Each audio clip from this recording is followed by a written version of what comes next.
Do not put us into temptation, but deliver us from all evil. Please be seated.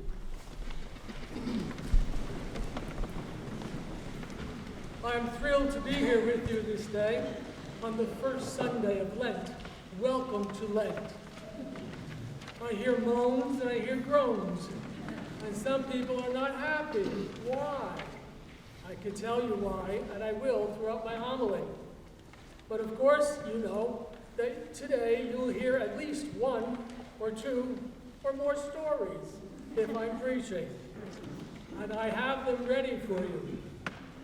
But as I say, welcome to Lent, which began for me and many others on Tuesday of this week that just passed.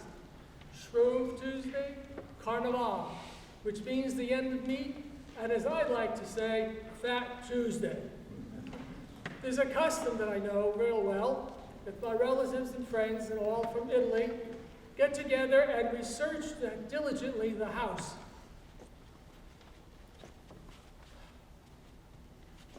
Please be seated.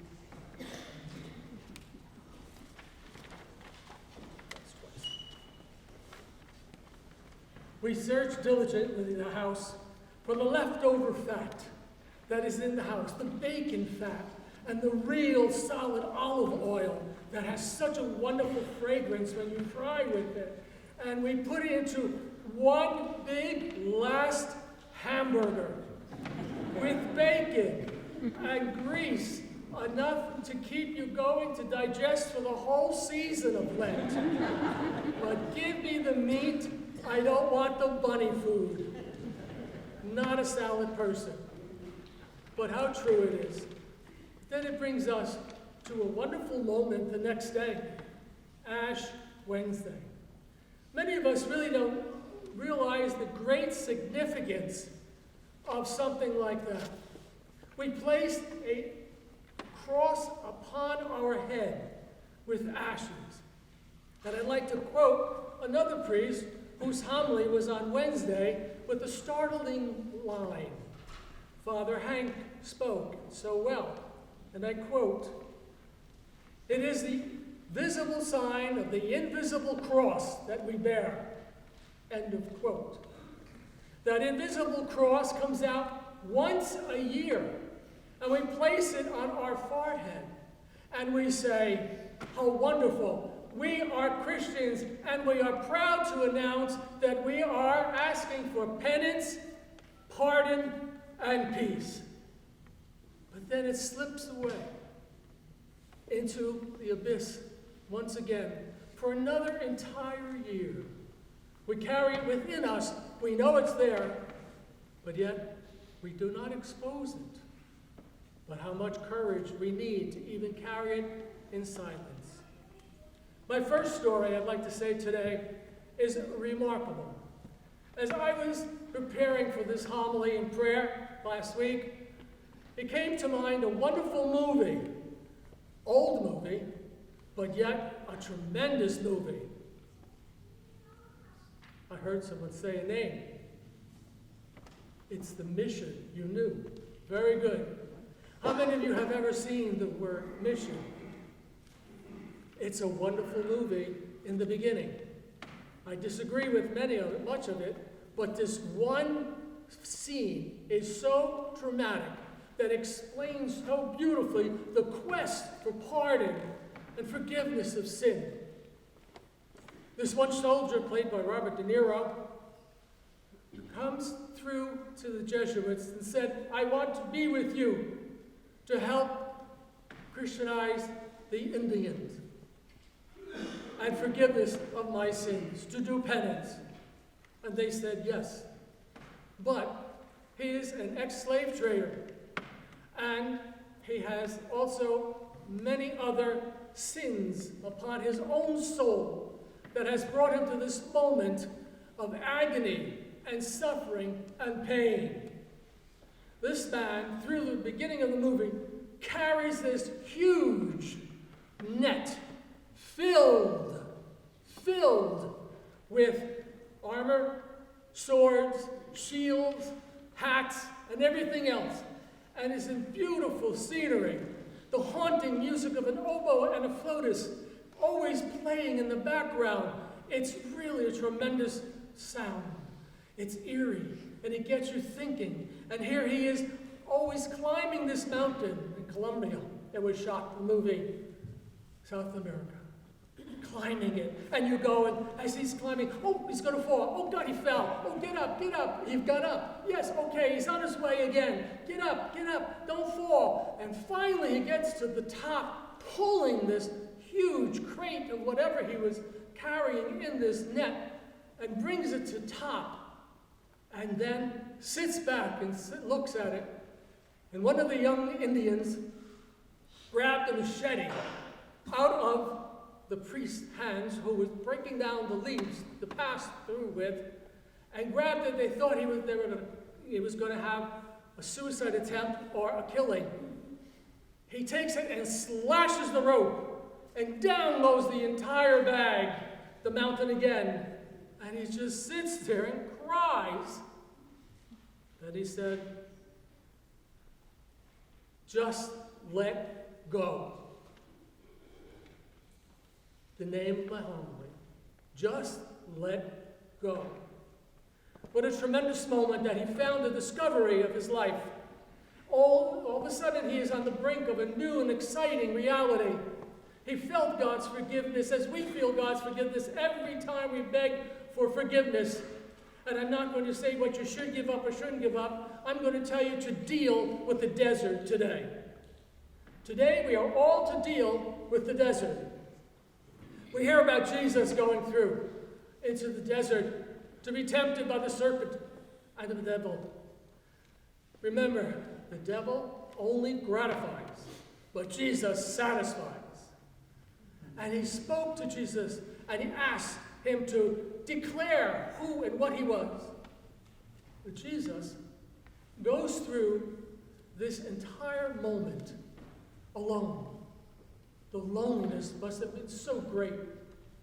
The famine, the hunger, the pain. But I don't think the food even mattered.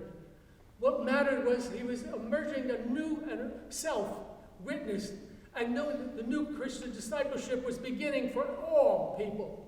And he was the first to celebrate overcoming temptation. How many times do we overcome temptation? How many times? Constantly.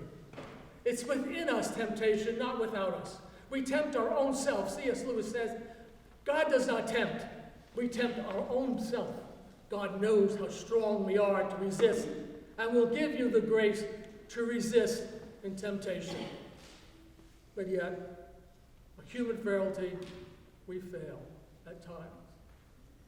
Just let go. Do not hang on to the past.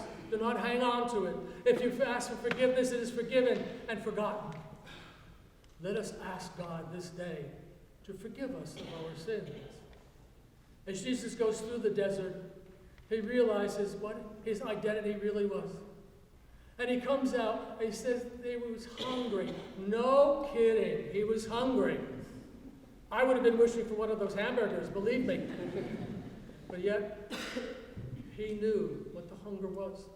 It was the yearning for Yahweh, his Father, yearning that God will touch him and his soul. So beautifully, he did. I must tell you about an experience now that I'm going to bring every one of you into. Experience is different than a story.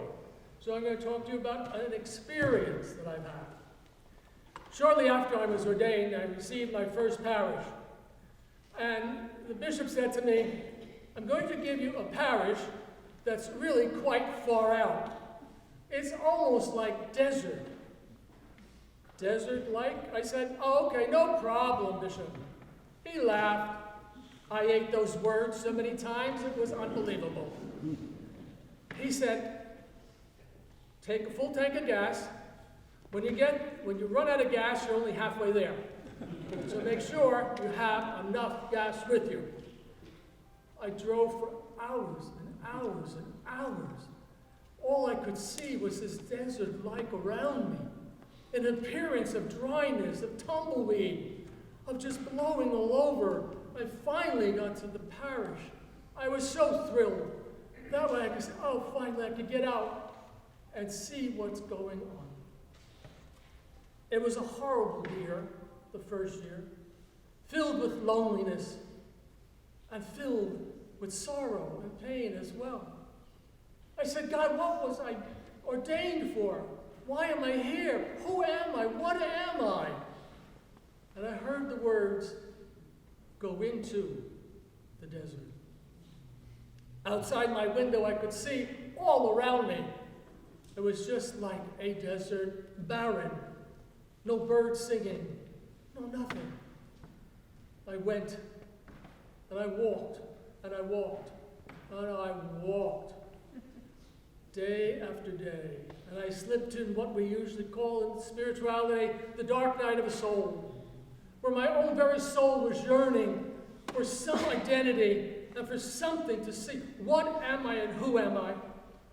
What's going to happen to me? Will I be here in this environment all my life?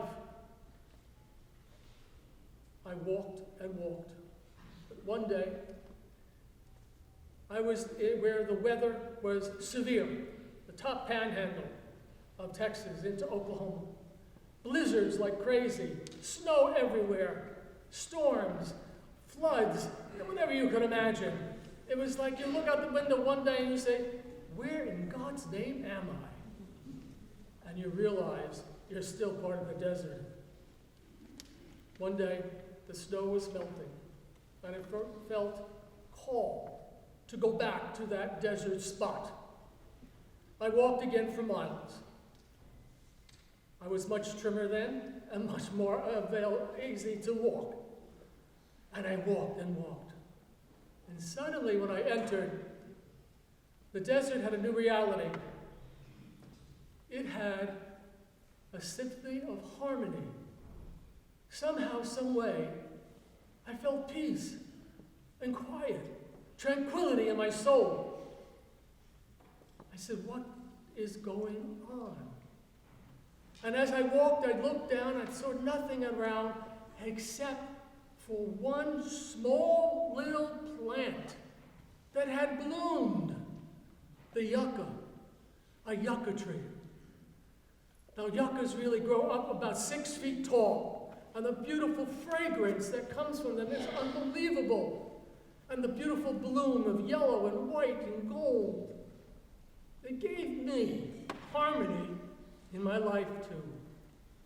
I went back day after day after day to see it blooming again and again and again. The promise is that Jesus gives us that even the desert will bloom.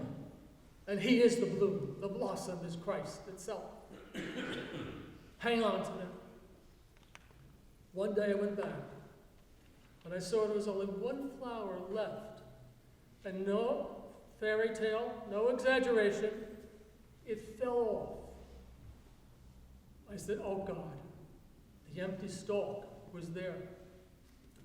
But I knew it was time for me then to leave the desert and go out and feel the healing of my soul as well, and to go on and continue in a Christian life. How many of you have walked through the desert in your life? So many of you. So many of you are there right now, at a loss of a father, a loss of a mother, a loss of a child, a loss of a job. Everything is a desert experience, and it is Lent. My Lent there lasted a couple of years before I felt that strong resurrection. And probably you also. But we feel the resurrection because we know that even through the sadness and sorrow that we experience every day, there will be a bloom, a blossom somehow, some way to carry us through. The desert will bloom. I can promise you. For the newcomers especially, how many newcomers do we have here today? We have plenty of newcomers. Good. You are asked to discover who you are once again in a deeper reality. You are called by the Spirit to come here and to feel the mercy of God and the beauty that we have, that we offer you.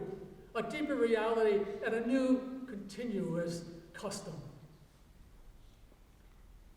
You are invited into the grace of God to explore. That will be your Lent. How much greater is that than to give up a piece of cake and an extra cup of coffee? Forget it. I'll give up the hamburger, gladly. But yet, take seriously the call of God this day. I call you to the desert to be with me, he says, to spend time. Cast away all your fears and your doubts.